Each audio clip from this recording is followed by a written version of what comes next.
أعوذ بالله من الشيطان الرجيم. بسم الله الرحمن الرحيم. وإن الفجار لفي جحيم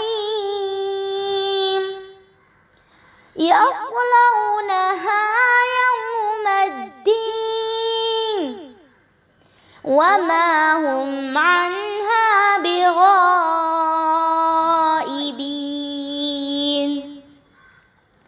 وما أدراك ما يوم الدين.